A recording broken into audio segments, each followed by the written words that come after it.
Good morning, and welcome back to the show. We are here with U.S. Class of 71 alum, distinguished philanthropist, and one of the world's most talented investors, Mr. Bill Obendorf. How are you, Mr. Obendorf?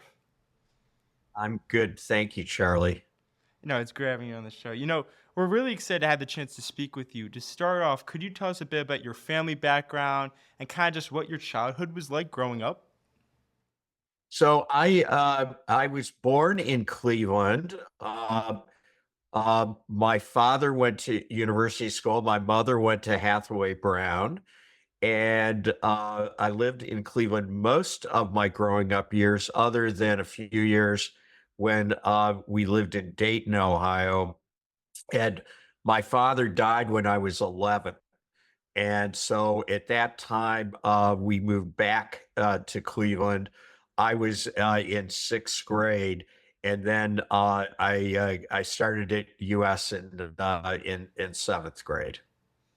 Were there any kind of early experiences or influences from your childhood that you really feel shaped you into who you are today, or really just made like a profound impact on your life?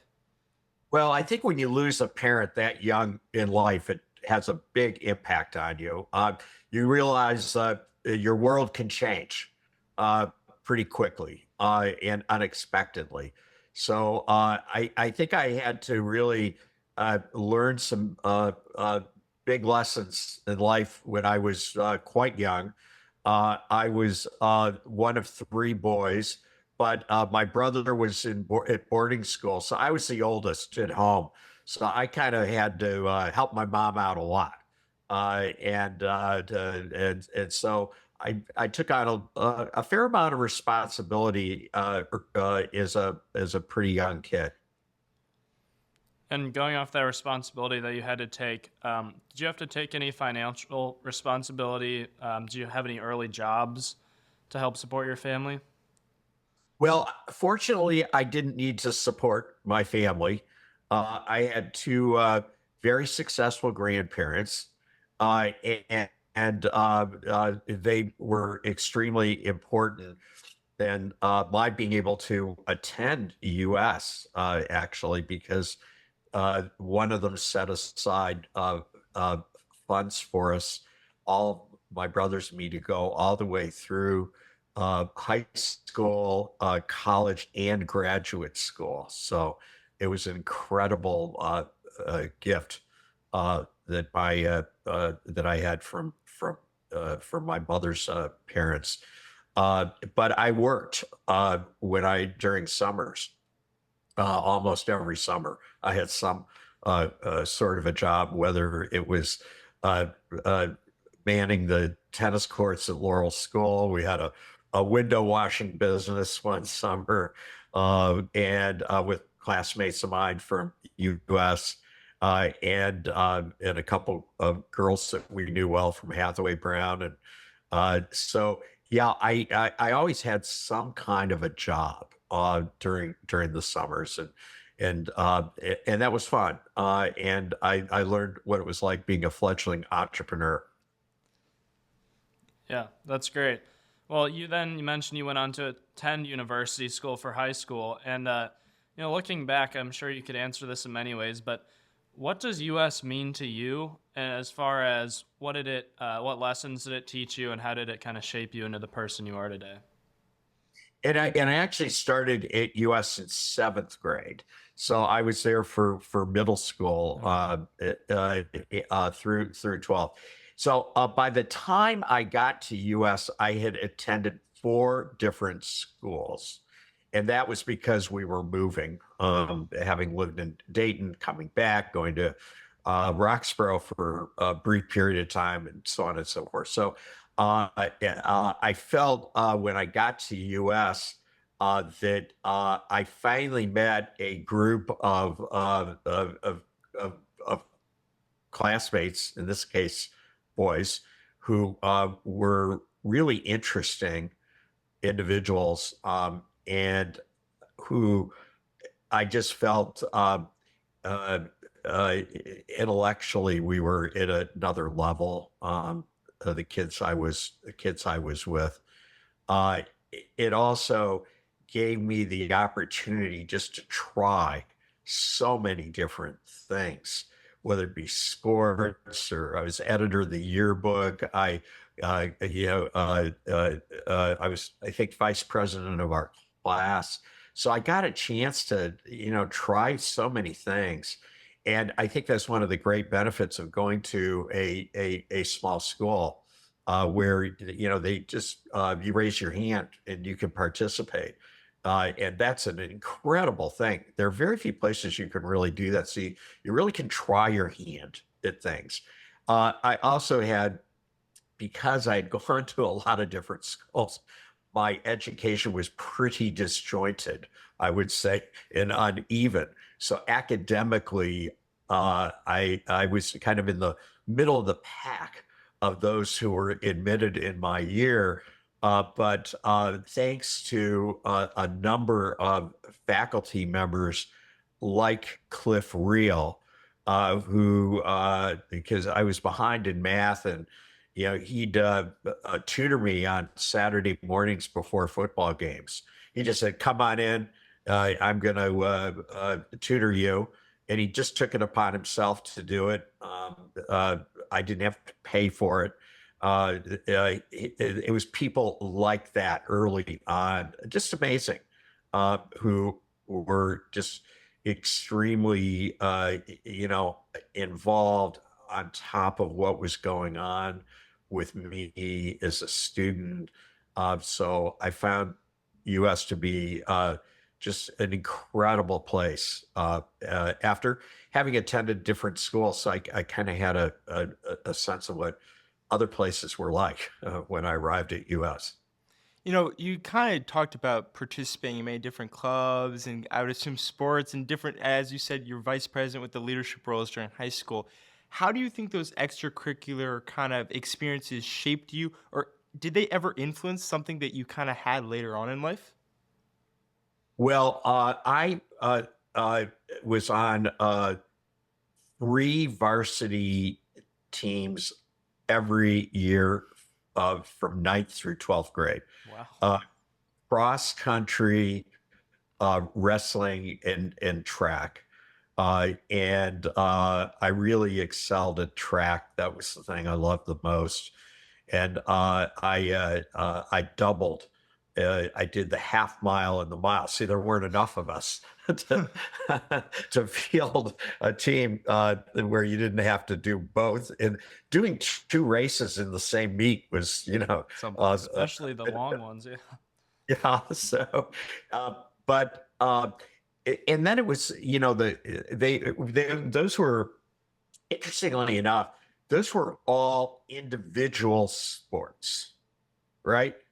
All individual sports, but you really had to approach it as a team. So that's an interesting kind of analogy with investing, where it's an individual sport, but you're actually better at it if you're doing it with other people in partnership. So I think that was kind of the sports thing really big. I actually did not like wrestling very much. I did not want to do wrestling my senior year. I wanted to go down to Cleveland State because they had an indoor track and start getting ready for track. But I was basically lobbied pretty heavily by the wrestling coach saying, "We don't have anybody for your weight class if you aren't there. So we need you." So I said, "Okay, I'll do the wrestling." But I think that was just part of being part of the school community, part of the team, everything. And then the friendships that resulted from those sports teams and activities also, are still people I'm very close to this day. Yeah, I mean that's always something I find so cool about this school is we have not a large number of students, but we compete with the biggest schools in a lot of sports because everyone does their job, and so I think that's really cool. Well, transitioning a little here, after graduating from US, you chose to attend Williams for your undergraduate degree. What did you major in at Williams, and why did you decide to study what you did? Well, I decided to become a history major, and I think it just I was really interested in history. I had always been interested in history, and Williams had a fantastic history department in those days. It still may, but it was just full of interesting professors who were really really experts in their fields. So and I studied 20th century history, mostly World War II. So it was it was a wonderful major. I think if I were to do it again, I'd probably do economics combined with maybe psychology. But Because a lot of business is related to psychology too, as we're witnessing today with the stock market being major league off because of the tariffs. So Mhm. something tells me, there's probably a few bargains out there today. And that's psychology. Yeah. After Williams, you went on to pursue an MBA at Stanford. What kind of made you go down that path? And can you kind of explain the whole journey to Stanford and to going into an MBA at Stanford's Graduate School of Business? Well, I had a job in between Williams and Stanford. And it was We were in a really coming off of a really bad recession in 1975, so jobs were kind of scarce. Fortunately, I got a job at the Union Commerce Bank, which eventually was merged into Huntington uh, Bank in Cleveland, down at East Ninth and Euclid. It was because of some U.S. grads who looked out after me that I was able to get that job. But They thought it was a summer job, and it wasn't. And so we got to the fall, and they were wondering why I was still there. So I better apply to graduate school. I'm not sure what I'm going to do after this. So I got into Stanford. I went to Stanford. It was the only graduate school I got into. Uh, and, Seriously, I was really young. I didn't have really any business experience. I was 22, and I was a history major, so I hadn't taken any, real business courses of any sort at all. So, I said, "Hey, well, I'm going to go off to Stanford." So I packed up my car and I drove out to California, where I had never been before, other than very briefly for a roommate's wedding down in Los Angeles a few months before. Nice. During your time at graduate school, one of the stories that you've told that I've personally that we've kind of researched about and learned about was the chance that you had to meet Warren Buffett and how you kind of talk about him as an inspiration to you early on. Tell us kind of about that meeting and what impact it had on you. Well, in those days at the business school, they had an advisory board, and it was full of luminaries. And The dean at the business school at that time was R.J. Miller, who had been the president of Ford Motor Company before he became dean, and he was one of the whiz kids, which was this group that Henry Ford hired after World War II to come in and really rethink Ford Motor Company. So RJ was one of those. And another one was Robert McNamara, who had been Secretary of Defense in the Kennedy administration, and Katharine Graham, who owned the Washington Post. And Buffett was on the board of the Washington Post. So he became a friend of that circle. And then there were several other people. And you could sign up to go have lunch with uh, uh, when they were on campus, which was usually really only one time a year. And there were like only six of us who signed up to have lunch with Warren Buffett. It's pretty expensive to have lunch with him today. It gets auctioned off for a couple $1 million, I think. But we had to do was sign up, and uh, he had shut down Berkshire Partners and or his Buffett Partners, excuse me, and he was running Berkshire Hathaway. Berkshire Hathaway stock was at about $200 a share, and I wish I had bought some Berkshire stock then, but I didn't have any money, so I didn't have like I couldn't do that. But we had six of us. We had literally a bologna sandwich lunch with Warren Buffett at a picnic table at somebody's rented house up in Woodside, and Warren was 48 years old then, and he's explaining value investing, and the primer was, I'm buying, if I can buy $1 for a discount in the public market, like 80 cents on the dollar, and that dollar grows, doesn't have to grow at a wild rate. But let's say it grows at 6%, 8%, 10%, but you bought it at 80 cents on the dollar. He said, just put that into your HP calculators, and it's a pretty attractive outcome without taking a lot of risk. And what he did not talk about was that he was going around buying insurance companies, and that gave him zero cost of capital because he could use the float as long as there was good underwriting at the insurance companies. And so you put great stock picking and analysis on top of no cost of capital, and you have rocket fuel there.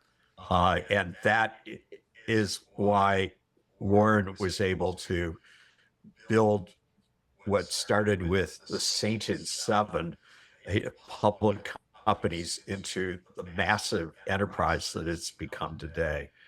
So I decided that day, and I think I knew I wanted to be an investor, but I said, I think maybe I want to be a value investor. And so it was an incredibly important moment, having the opportunity to meet him. And I really didn't see him for a long time after that. It was probably I know exactly when it was. It was like 16 years later, and I was at a Berkshire Hathaway annual meeting, and I think today there are like 60,000, 70,000 people that show up. There were only 400 people there in 1994. It was in the basement of the Orpheum Theater in downtown Omaha, and there were just a few, little stands and displays. Now it's a whole, convention floor below and all the different Berkshire businesses. But I said, I remember meeting you in Jack McDonald's class in 1978. It's now 1994. He said, I knew more then. And that's just what a humbling experience it is to invest. Yeah. Well, that's a seminal moment. Yeah. Seminal moment. And so you said you knew after that you wanted to go into value investing, but what were the early years of your career like? Did you get your break into that world right away, or did you have to kind of work through a couple different opportunities? Well, when I was in business school, I became very good friends, and am to this day very good friends with a fellow named Tim Bliss. And Tim Bliss lived in Santa Barbara, and he had worked for a fellow named Reese Duca. And what Tim and I did during our second year at business school was to meet different investors. And so and we offer to do some research on a company, go visit with them, just like I'm kind of visiting with you guys today.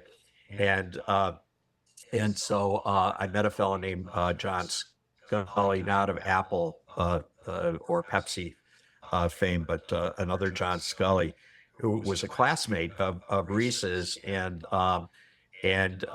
John was looking. He was a sole practitioner, and it was very hard to find uh, somebody you could go do fundamental research analysis with as a value investor in those days. There were some really big uh, funds like T. Rowe Price that were around that did some hiring, but few and far between. But because of that connection, I asked John whether he'd be interested in hiring somebody, and Reese then gave me an assist. So I took the lowest paying job of anybody in my class at business school, and went to work with John, and we were partners for 33 years. Wow. By the late 1980s, you kind of co-founded the investment firm SPO Partners. Can you kind of tell us the story about how SPO Partners came to be? And from there, what did that really just become to you? So we decided, Charlie, that when we got to the early 90s, that we wanted to have some outside capital in addition to the Bass capital. They had been our sole capital source for 20 years. And that was resulted in the formation of SPO Partners, which was John Scully, myself, and Bill Patterson. And I had met Bill when he was a student at Stanford Business School, and I knew in 5 minutes I wanted to hire him. I sensed he was extraordinary. This, you may get a sense to how I make decisions sometimes. I don't think I'm impulsive, but in particular, although you might ask my wife what she thinks about that. But I think kind of the decision become about people and deciding what you want to do. I was able to be pretty clear about that. And Bill proved to be an extraordinary partner. Sadly died when he was 48 years old of a brain tumor. But we had in 2012, but we became partners and then built a real firm at that point. So it was pretty exciting. And it wasn't easy, even though we had 20 years of investing under our belts at that point, with a pretty good track record.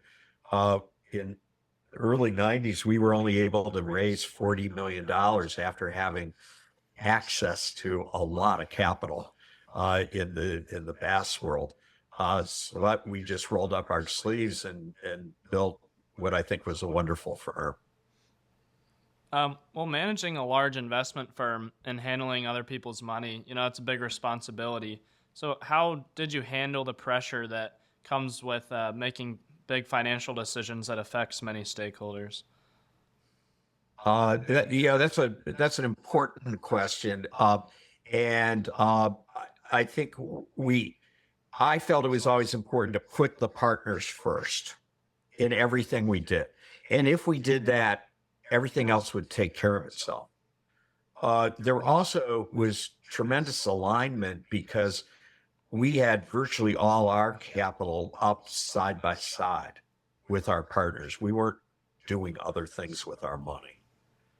And just always putting yourself in their shoes, and being completely transparent with them.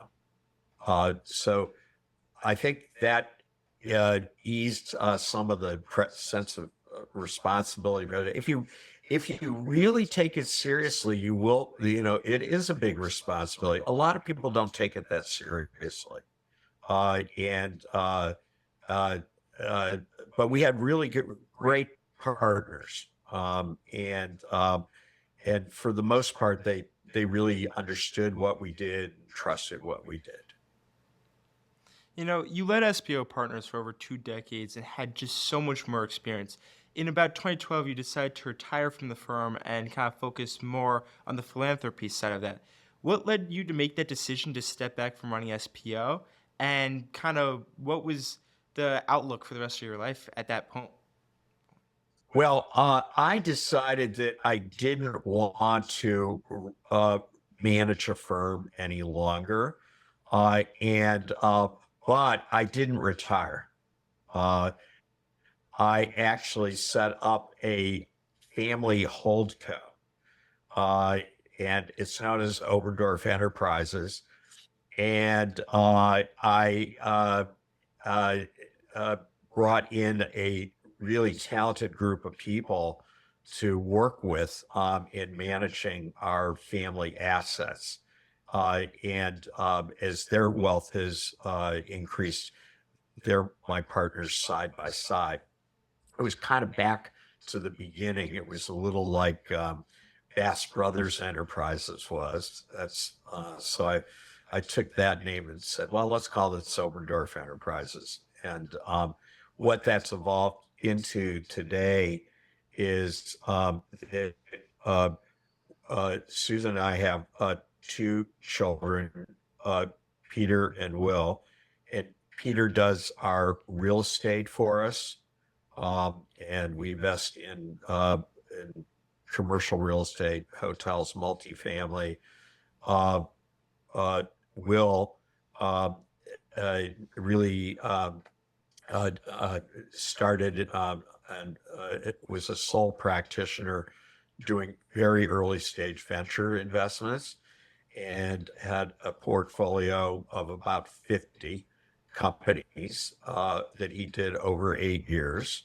And he is now winding that down and starting an AI focused firm. And I'll be chairman of that, working with his team. And then we have our equities, and I've got a team of 5 people on the equities here. So I'm pretty busy with the business stuff still. In fact, it's really busy right now. But I also have been doing a number of philanthropic things as well. I kind of like to ask some advice based on your own financial experience. I mean, looking to almost our perspective, if you're an 18-year-old again and kind of starting out today, what, if anything, would you kind of do differently in terms of your financial or even career decisions?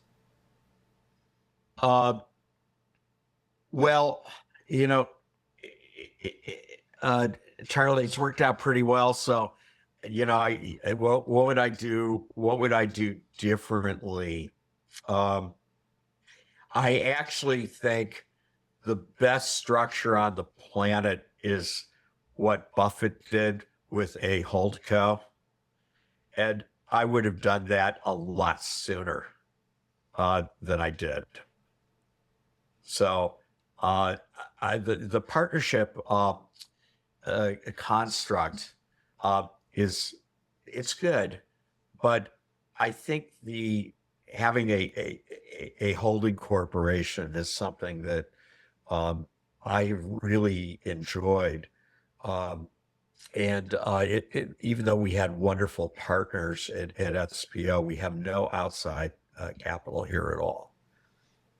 So uh, I would have done it. I would have done it sooner than I did. People often talk about kind of pursuing careers for passion versus just financial security. How have you balanced kind of the pursuit of like financial success with finding that personal fulfillment or just meaning in everything you do? Well, I think if you're really fortunate enough to have a really great education and you motivation, uh, uh, and there's something that excites you, um, and that's the passion piece. Uh, you and you may decide that something that really excites you isn't going to be particularly uh, uh, remunerative, but you will wake up every day excited about what you're doing. It's tough and to go through life without being excited about what you're doing, but a lot of people don't have that as an option. I remember reading this article. A reporter was talking to a you know extremely impoverished woman in a third world country about the pursuit of happiness, and she had kind of a quizzical look on her face, like she didn't understand what he was even talking, because day-to-day life was just tough, right? And some people just don't have choices. So for those of us who have choices, which I think really comes from our education and motivation, uh, there's just so much you can do. So I don't think that be passionate, do something that you're really passionate about, but also make sure that you aren't going to get yourself to a point in your life where you haven't been able to take care of yourself financially. Yeah. Switching gears a bit here, one area that you're well known for is your involvement in education reform, especially the school choice movement. In the early 1990s, I believe you partnered with the late John Walton to create what's now the American Federation for Children. So what inspired you to get involved in advocating for school choice? Well, I think it goes right back to my own experience, which I touched upon a little earlier, is that I felt so fortunate to have had the opportunity to go to university school. And that was only because my grandparents set aside funds for me to be able to do so. And if I hadn't had that opportunity, I honestly don't know uh, how my life would have ended up. So I trace it back there. And I think it's a great tragedy in our country uh, that so many kids are attending schools that are not of quality, and they're getting passed through. They're finishing 12th grade without a skill, without a real opportunity to move forward with their lives. And that is uh, uh, something that I find intolerable. So I have devoted over 30 years now to try and bend the curve of that. You know, we kind of talked about the fact that you worked with late John Walton. What was it like working with John Walton and the Walton family on this cause? And can you kind of share any memorable moments or challenges that you kind of had from those early days of pushing for school choice? Well, John was extraordinary. I mean, he was really the Johnny Appleseed of school choice. He would what Andrew Carnegie was to libraries, John Walton was to education, and he was about the most modest person you will ever meet. For those who might not know who John Walton was, John was one of four children of Helen and Sam Walton. And Sam Walton, of course, was the founder of Walmart. So uh, uh, uh, I, uh, I heard of John, and this was in the early 1990s. And we had an initiative on the ballot here for there to be a school choice, and it lost by a big margin. But John was living in San Diego. I had given it to it. He had given to it, and somebody gave me his name and phone number and said, "Well, you should call John Walton." I said, "Yeah, but will he take my call?" Uh, and the guy said, "Yeah, he'll take your call." So I called, and here's his voice on there. "This is John." And that's the way John did everything in a very personal manner. And we got together, we had lunch, and that began this incredible partnership of working together. And, he always called me partner. Well, I was the junior partner, but he never made me feel that way. And he'd say, "Bill, you go run this. I don't want to run it, but I'll come to the board meetings." But he was thinking all the time about how he could help solve this problem. And sadly, John died 20 years ago in 2005. And but we've continued on with the work, and the family's been very generous to helping to bring us where we are today. Yeah. Well, that's amazing. And what do you hope ultimately to achieve for students and families through your work pushing this movement? Well, John and I felt that the downside in what we were doing is we'd help a lot of kids. And the upside was we could change the trajectory of education in America by injecting competition into K through 12. And that it was only by causing the traditional public school systems across the country to compete for kids that they were going to improve their performance. It just seems so obvious, right? But it hasn't been an easy road. Here we are 30 years later. And There were no charter schools when the private school choice movement began, by the way. It predated charters. So where we are today is, after all these years, this year marks the first year where we have crossed the million child threshold of children who get on average about $7,000 a piece of state money across 34 states to attend, for the most part, modest tuition inner city schools across the country. We have about 3.5 million children attending charter schools. And this actually predated COVID, but it has ramped, and we're not sure exactly what the numbers are, but we have somewhere between 3 and 5 million children being homeschooled in the country. And a lot of them are in pods and things like that that came out of COVID. And about 30% of those kids are living in cities too, by the way.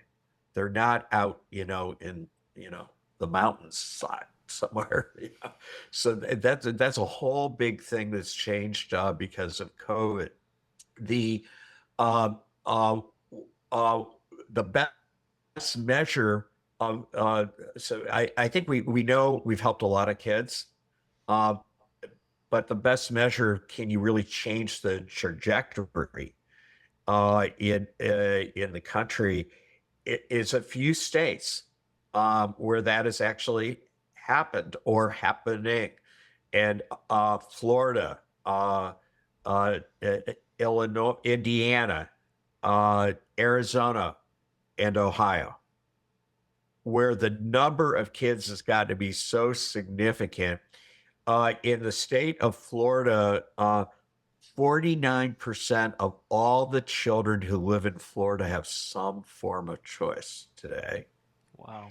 And on the only standard measure, the National Assessment of Education Progress, uh, Florida was like 33 out of 50 states, and it's gone to, I think, 17 now.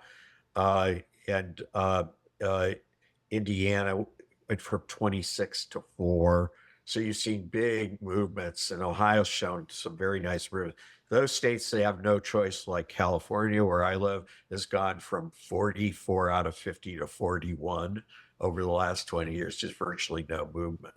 So we're seeing that where there's choice, it causes the public school systems to get to get better. And it's why Miami-Dade is now the #1 performing urban district. It's the 5th largest district in the country.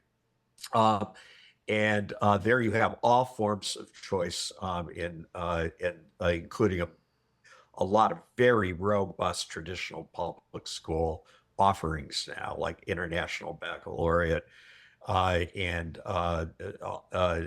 It's very exciting what's gone on there for the kids. So we're seeing some really remarkable things. Charter schools too, which are part of the work we do. Now, there's a wonderful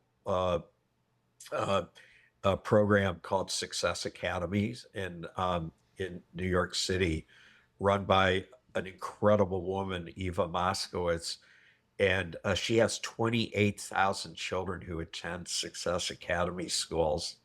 Uh, and they're mostly minority kids. That makes her the 7th largest school district in New York State, and she beats Westchester County and all the fancy suburbs. So it can be done. And the country's in serious trouble because this has been ignored. Everybody should be focused on this issue. Do you kind of approach your philanthropy work with some of the same kind of strategic mindset that you use in investing? I mean, for example, do you look for kind of like a return on kind of the money that people do and donate and kind of spend to help out such a great cause like school choice? Uh, Charlie, some things are easier to measure than others. But yes, we really look at those metrics in school choice.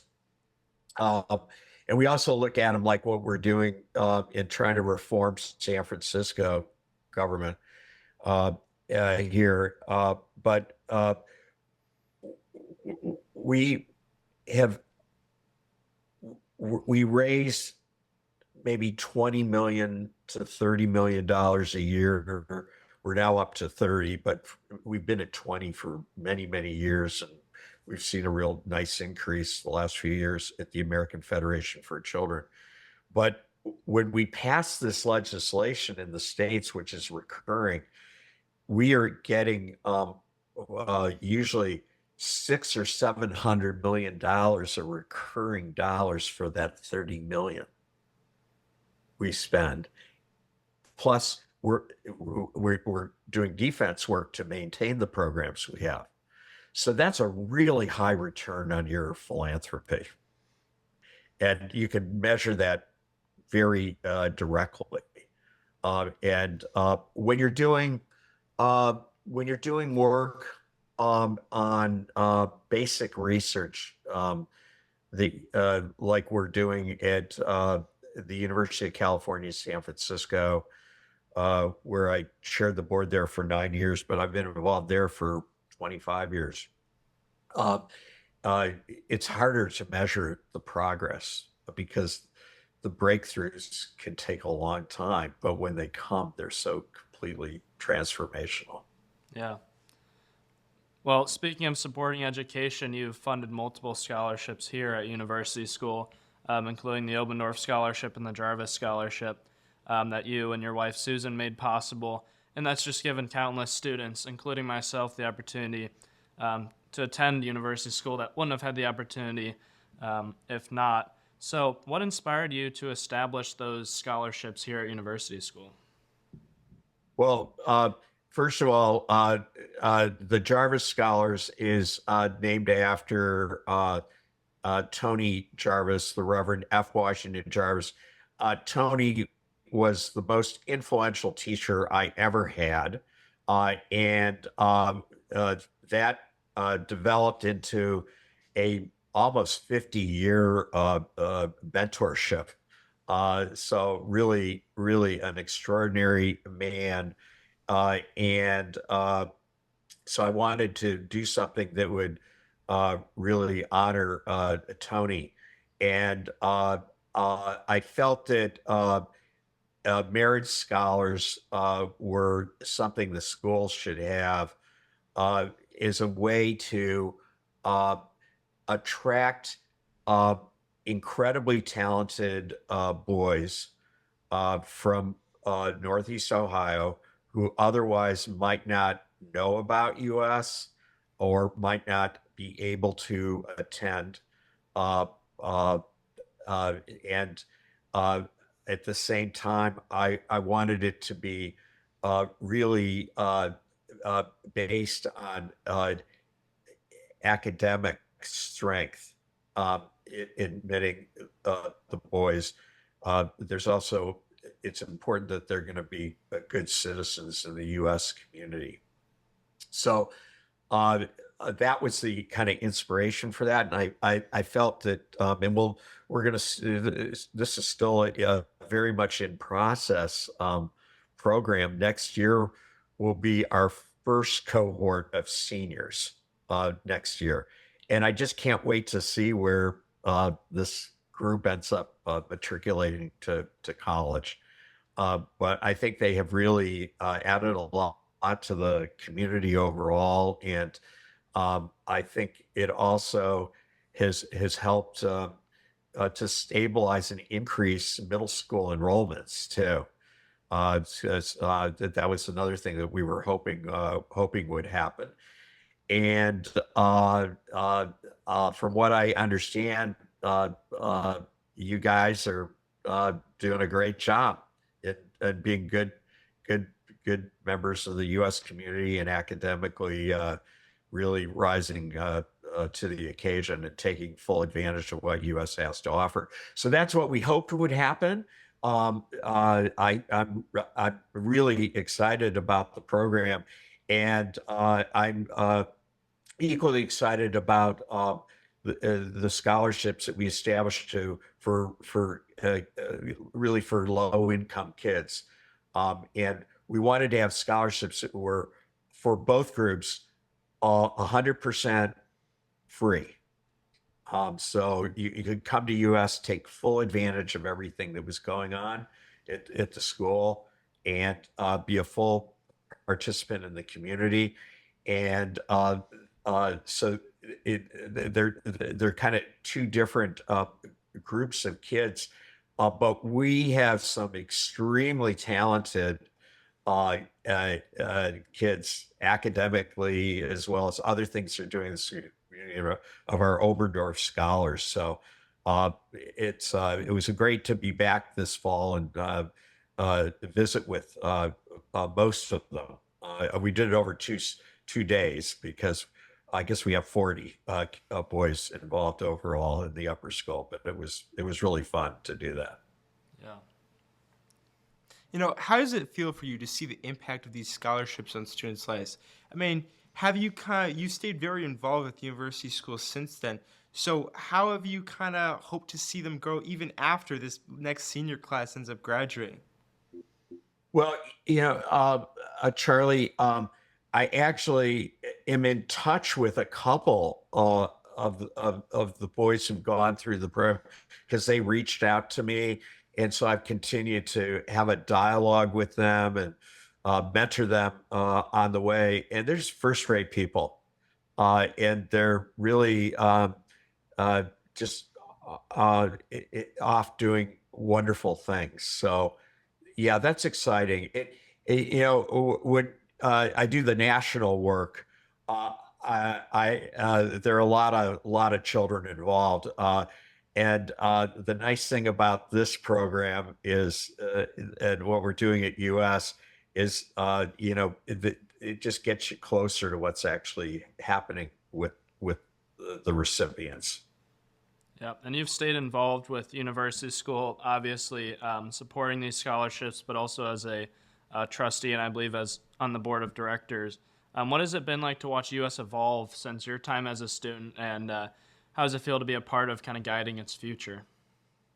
Well, it's such an important institution, and as a director, you're really a guardian of the institution, and we're really fortunate to have Patrick Gallagher is the head of school.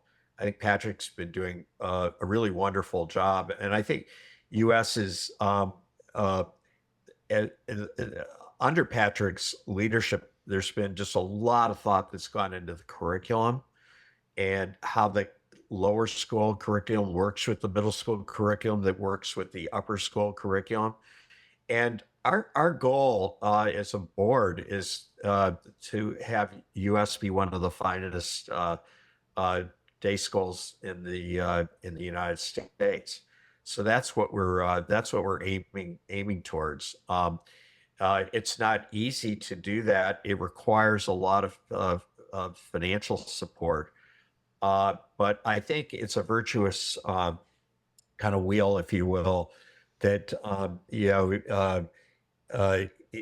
it, we have a lot of alums out there who don't live in Cleveland, such as myself, and will never be sending our children to U.S.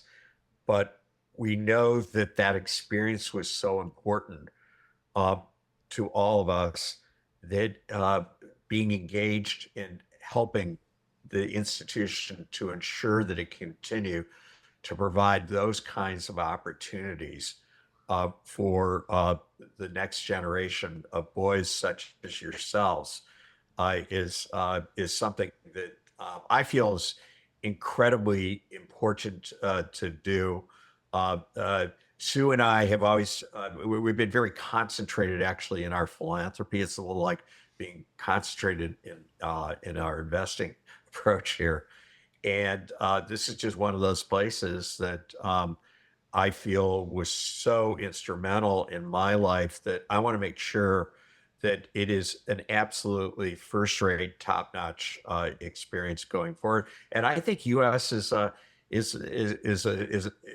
educationally a better place than it was when I was there. And I hope you are having as much fun as I had when I was there too. I had a really good time. I made so many great friends. But I mean, just happened to be there when you had your field day in the fall, and that was great just to see everybody out there having a good time.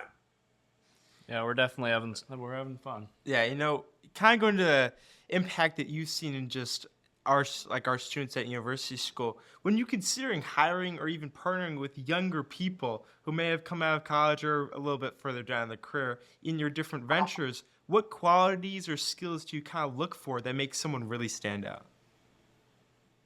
Well, uh, uh, I want to see a few things. One is uh, a track record uh, for us to hire somebody because we don't do that many hires. But you know, what's been kind of the record of achievement that the person's had up to that time, and then how motivated are they? Um, and equally important, and this is often the trickiest part. What you know, what are their values? Um, and so, and are they good people? And um, it over time, we all get better, hopefully, on the judgment scale of things. But people who so far exercise pretty good judgment in their lives, yeah, I want to see that too. Yeah.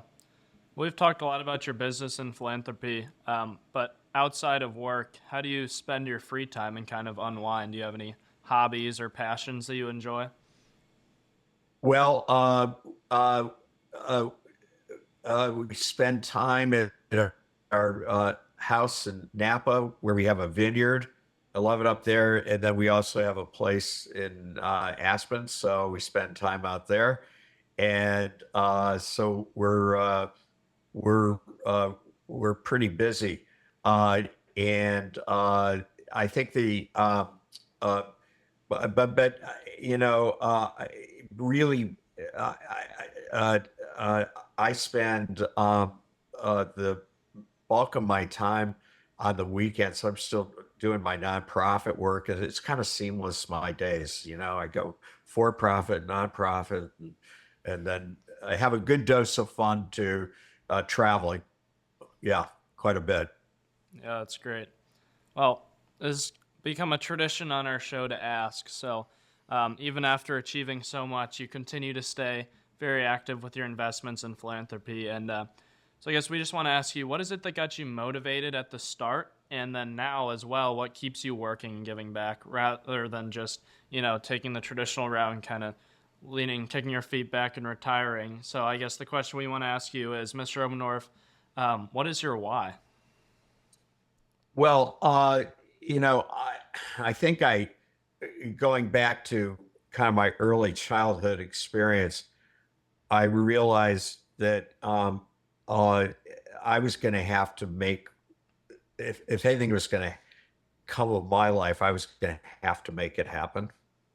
And I also was fortunate, and I knew that there were other people who were there to help me along the way. Um, and I think just as a matter of my faith, actually, that I think we're put here to try and make things better. And I want to stay as fully engaged as I can to do that. And my business is really a flywheel that allows me to have the financial resources to be able to work to try and make things better. But I think people who there's some people who retire who are very happy being retired because they've got all kinds of hobbies and stuff like that. I don't really have a lot of hobbies, but I have a lot of interests, and that's just not something I envision ever doing. Hmm. Yeah. Well, looking back over your life and career, how's your definition of success evolved from when you were younger to now? So I guess, what is success to you? Well, I think it is really the how, if you will. Uh, there are a lot of people who have made a lot of money, and it's really how you went about doing it. Were you decent to other people? Were you honest in your dealings? I think, I'm certainly not perfect, but I've tried to use that kind of framework. And to me, that really defines success. And building teams and friendships in the process, that's part of the success. Nobody really can do anything on their own, and understanding that. And It's a big problem we have in our country today, where some people think they can do whatever they want. And we're seeing some of that stuff go on daily now, and that it doesn't have repercussions, or they think they're right, and oftentimes they aren't. And I think success is really, it's not how much money you pile up. It's really what you do with, if you're fortunate enough to have some success in business, what you actually do with your financial resources and with your time. You've made an impact in so many different areas throughout your life, whether it's business, education, philanthropy. What do you kind of hope will be the lasting impact of your work when it's all said and done? And what is one moment where you were most proud of what you accomplished? Well, I think, Charlie, the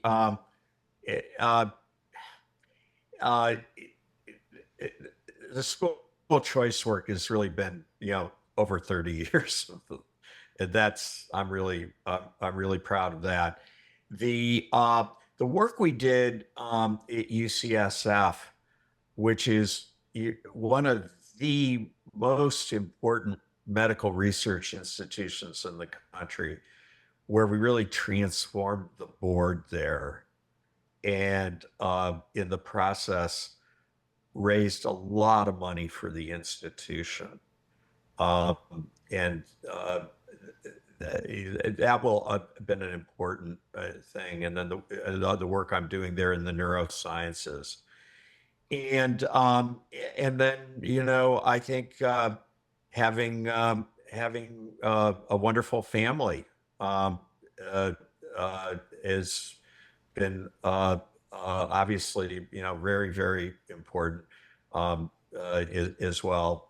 Having, a great marriage and two really good kids, and now a great daughter-in-law and a 6-month-old grandson.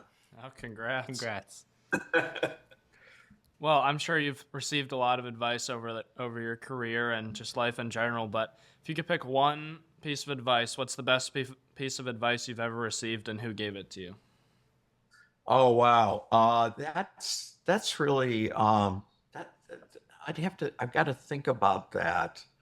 Um, uh, I I think looking at people who you admire and really trying to model yourself after them is a really, that if I were, as I think about advice, maybe uh, that's, to me, really a really good way to think about, staying on the right path. And, what would Warren do? What would John Walton do? What would my partner Bill Patterson do? I think about those things a lot with people who just really, I really admire so much. Well, Mr. Obendorf, it has been great having you on the show today. Thank you so much for taking the time to share your insights, experiences, and great stories with us. To our listeners, thank you so much for tuning in, and we'll hope you'll join us next Wednesday for the next episode of Late Start Show. Thank you, Mr. Obendorf. Thank you so much. Thanks, guys.